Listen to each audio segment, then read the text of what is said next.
Então, agora eu vou trazer um pouquinho os bloqueios e tensões. Isso eu faria, se tivesse mais tempo, com vocês na prática. A gente faria um levantamento das relações de vocês, quais são os bloqueios e obstáculos. Aí vocês iam me dizer, isso aqui mais ou menos, porque essa experiência eu tenho há muitos anos, eu faço esse exercício em sala de aula, né, em vários lugares que a gente trabalha e com conflitos, né, vai aparecer aqui o mais básico, que é julgamento, o que bloqueia a comunicação. Aspecto comunicacional, vou trabalhar 4 aspectos, tá? 4 níveis de complexidade. Então, o nível comunicacional, que é o mais visível, você vê a pessoa julgando um ao outro. Ah, você é egoísta, você sempre faz isso, o quê? Né? Você é desse jeito, você é. A gente acha que dizendo isso vai melhorar a situação. Não, isso só piora a situação. Essa é a verdade. Vou ter que resumir um pouco aqui. Então, o julgamento moral e de valor é um julgamento que atesta o fracasso das relações humanas. A não aceitação do outro, a não compreensão das necessidades que estão em jogo. É um julgamento moral. O julgamento de fato, ele é diferente. Esse copo está em cima da mesa, né? Ela está sentada na primeira fila, olhando para os slides, né? Agora, se eu disser, ela não está gostando disso, isso é um julgamento que tem outra situação. Ou ela isso, ou ela aquilo. Ela sentou lá porque ela estava pensando assim. Então, a maior parte dos nossos julgamentos não são de fato. Eles são acompanhados de valores. Isso atesta o fracasso da percepção da realidade. Não só fracasso ético, mas de percepção de realidade mesmo, né? Isso é o nosso software, infelizmente, tem que mudar o software. Ofensas aí, claro que numa situação conflitiva vai aparecer vários tipos, né, ataques. Indiferenças também. Os rótulos é o mais comum, né? Você vai categorizando, essa pessoa é isso, é isso, é aquilo. E a gente faz isso por quê? Porque isso defende o sujeito. Defende a mim que faço isso. Quando eu classifico o outro, eu me protejo. É como se eu prendesse ele naquela imagem e eu me sinto seguro. Porque o fato de que aquilo que ele está fazendo diz respeito a mim, ou se tem muito problema de violência social, isso pode estar dizendo respeito ao modo de vida que eu estou envolvido e o meu sistema está envolvido, isso me incomodaria muito. Mas essa é a verdade, porque a vida é relacional. Então, a gente se defende fazendo isso, é uma forma de ataque também, de passar a bola para o outro lado. Então, os rótulos, as ironias, né, a brincadeira e a ironia, ela é ótima numa situação que você brinca com você mesmo e traz leveza para a situação. Mas numa situação de conflito, em geral as ironias são em relação a provocações. Então, a ironia, ela traz mais irritação, que é da família da raiva, né? As generalizações, você sempre faz isso, você sempre chega atrasado, você nunca faz o que eu te peço, você nunca. E isso quase nunca é verdade, né? Porque alguma vez a pessoa já pensou, fez diferente, e potencializa fechar o outro dentro daquela imagem e ele vai ter que brigar para sair. A forma dele sair daquela imagem é quebrando com agressividade a imagem que eu coloquei dentro dele, ali. Mesmo que seja verdadeiro que ele fez algo ruim e que eu coloco um catálogo para isso, eu posso não estar percebendo que ele fez aquilo dentro de um conjunto de causalidades, de reações que ultrapassam a vontade daquele sujeito, que são de uma esfera social, de uma esfera de relações, né? Ou de coisas que já vivenciou também nesse próprio passado comigo ou com outros. Então, vale a pena olhar isso, né? As comparações, você é isso, eu sou aquilo, você não faz igual ao outro, o outro é mais. Aí começa a fazer as comparações. A exigência em vez de pedido, você tem que, se não, né, exigências e chantagens, se não isso, aquilo, né? Se você não fizer isso, vai ser aquilo. Em vez de pedido, né, que é muito diferente de exigência. Bom, isso é só para dar um pequeno quadro do nível comunicacional que a gente teria que discutir muito, fazer exercícios, para vocês verificarem como que vocês usam essa linguagem no dia a dia, que é a chamada linguagem num software, que tem um grau de violência bem considerável. Digamos assim que ele é um Microsoft, né, um micro, né? Micro no sentido que ele é pequenininho, ele parece que é a janela para o mundo, mas ele é muito pequenininho, ele reduz a realidade às imagens que eu quero ver. Esse é o micro. A gente teria que fazer uma análise para olhar dentro do nosso modelo de linguagem como que ele provoca uma série de de conflitos. E ver que forma que a gente já tem na própria linguagem de resgatar dimensões que vão para uma outra direção. E agora reforçar um pouquinho essa coisa aqui da comunicação. Então, julgamento moral, né, confusão entre fatos e opiniões, negatividade, né, a pessoa também não acredita mais na possibilidade de fazer diferente, né, a constante reclamação e exigência sem reconhecimento, sem diálogo, sem reconhecimento do outro, também não adianta muito, fofoca, intriga, desculpas, né, jogar a culpa do outro, às vezes exagera a situação e se fecha, né. Então esse aqui é um pouquinho os 7 pecados da comunicação, tá?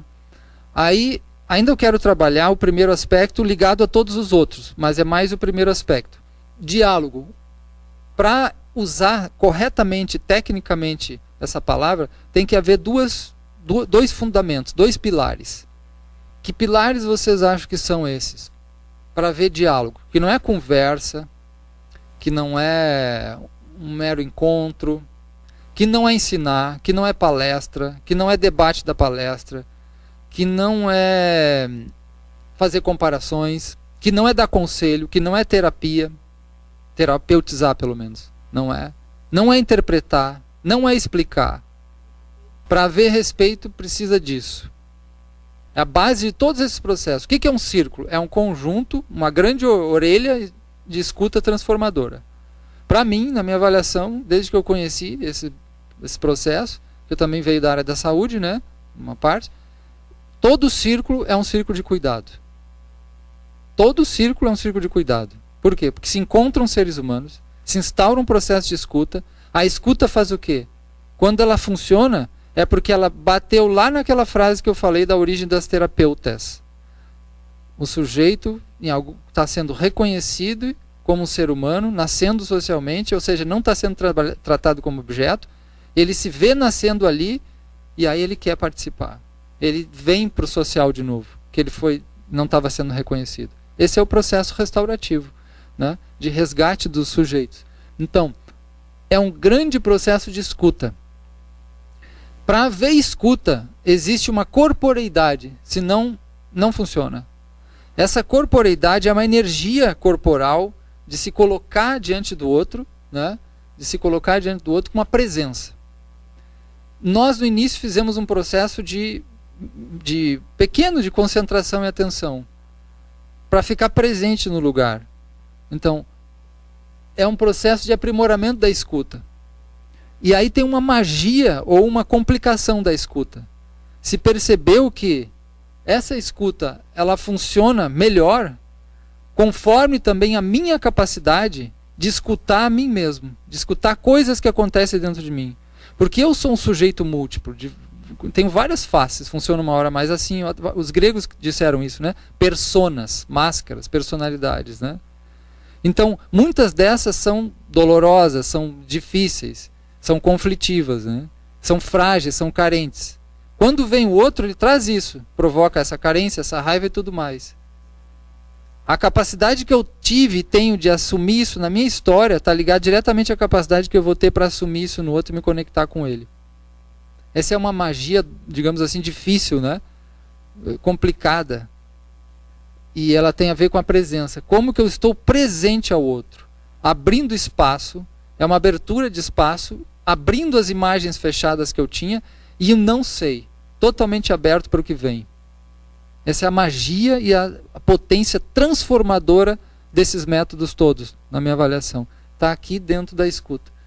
A atenção é uma palavra muito ligada, por exemplo, à tradição que fala sobre a consciência, e é uma quantidade de energia que você coloca em algo. E você fica atento e coloca uma energia sobre algo.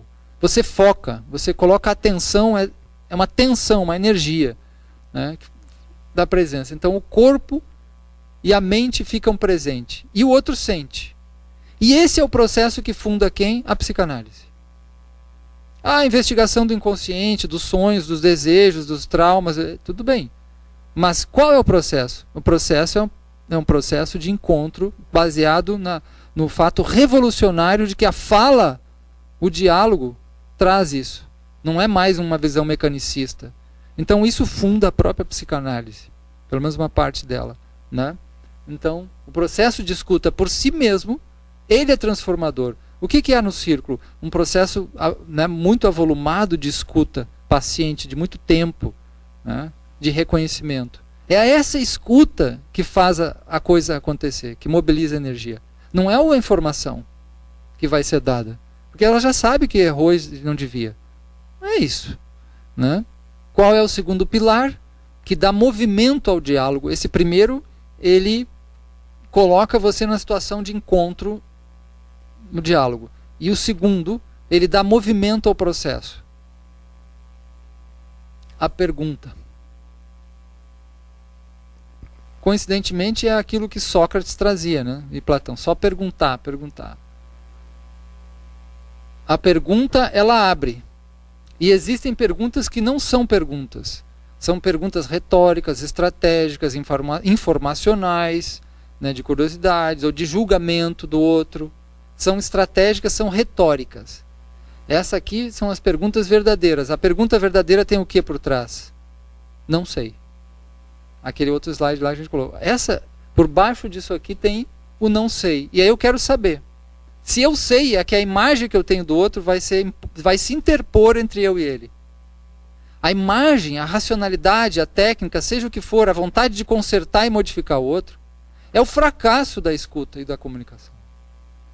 Então eu tenho que abrir mão disso, e a pergunta é que o outro vai sentir através da pergunta essa verdade do encontro. Realmente eu não sei o que aconteceu, o que está se passando com você. Vocês notem que o Leoberto trouxe ontem também o quê?